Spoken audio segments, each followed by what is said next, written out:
गुजरता है, श्राद्ध संपन्न होता है, 1 महीने बाद घर का आदमी भूल जाता है, अपने ही परिवार को भूल जाता है कि कोई था। लेकिन जब कोई आदमी बढ़िया काम कर लेता है, कोई धर्म का काम कर लेता है, तो अपने गैर भी याद करते हैं। आज हम भगत सिंह को याद करते हैं। क्यों याद करते हैं? चंद्रशेखर आजाद को याद करते हैं, लक्ष्मीबाई को याद करते हैं, भगत सिंह के साथ साथ राजगुरु सुखदेव बिस्मिल को याद करते हैं, नेताजी सुभाष को याद करते हैं, वीर शिवाजी को याद करते हैं, महाराणा प्रताप को याद करते हैं। क्यों याद करते हैं? क्योंकि उन्होंने अपने जीवन को राष्ट्र सेवा में लगा दिया, अपने लिए नहीं जिया, स्वार्थ में नहीं जिया, उन्होंने अपनी सांसों को राष्ट्र की सेवा में लगा दिया। माता सबरी को हम याद करते हैं, उन्होंने अपनी सांसों को भक्ति में लगा दिया। सदगुरु कबीर को याद करते हैं, उन्होंने अपनी पूरा जीवन पूरी साधना संसार को लगा दिया, दुनिया के शांति के लिए लगा दिया।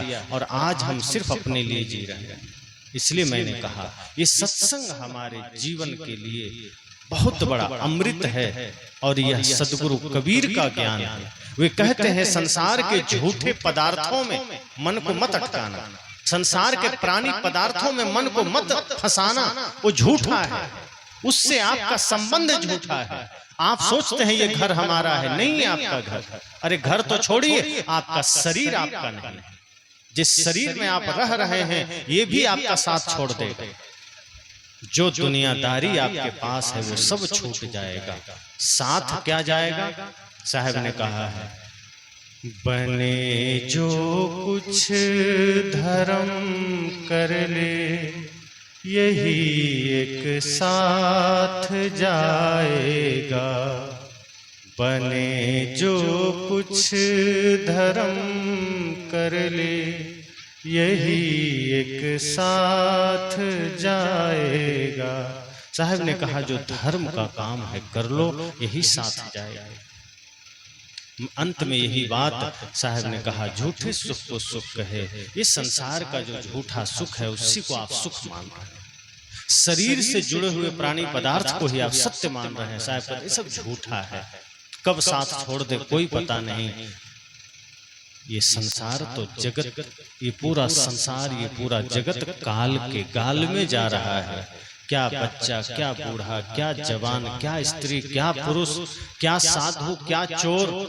ऐसा नहीं है कि सिर्फ पापी को ही मरना है, पुण्यात्मा को भी मरना है। ऐसा नहीं है कि सिर्फ चोर को ही मरना है, साधु को भी मरना है, धनी को भी, गरीब को भी, ऊंचे को भी, नीचे को भी, भक्त को भी, भिखारी को भी, सबको मरना है।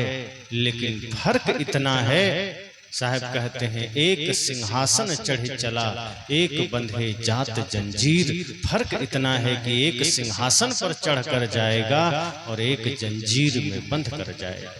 एक सम्मानित होकर जाएगा और एक अपमानित होकर जाएगा। एक के जाने के बाद लोग गालियां देंगे और एक के बाद लोग पूजा करेंगे। तो सोचना आपको है कि ये सत्संग आपके जीवन को कितना बदल पाया, कितना परिवर्तन ला पाया, ताकि हम भी अपने जीवन को इतना व्यवस्थित बना सकें, इतना सुंदर बना सकें कि जब इस धरती से जाएं, जब इस धरा से जाएं, तो हमारे भी हाथ में धर्म का खजाना हो, शांति का धन हो, पुण्य का धन हो, परमार्थ का धन हो। कचरा इकट्ठा ना करें। अगर हमने सत्संग सिर्फ किया और जीवन में नहीं उतारा तो हमारे भी झोली में कचरा ही तो इकट्ठा होगा, पाप ही तो इकट्ठा होगा। और पाप की कमाई कब आपको कहां डुबा दे कोई नहीं जानता। तो अंत में यही मंगल कामना, यही शुभकामना कि आप सब भी इस सत्संग से अपने जीवन में परिवर्तन लाएं, एक बदलाव लाएं, एक चेष्टा करें कि हमारा जीवन समाज के काम आ जाए, हमारा जीवन मानवता के काम आ जाए। हमारी सांसें व्यर्थ नहीं जानी चाहिए। एक एक पल हमारी सांसें कीमती है, अगर खो गई तो पता नहीं कब मिलेगा, नहीं मिलेगा। ये जीवन एक बार निकल गया हाथ से तो दोबारा कब मिलेगा कोई पता थोड़े है।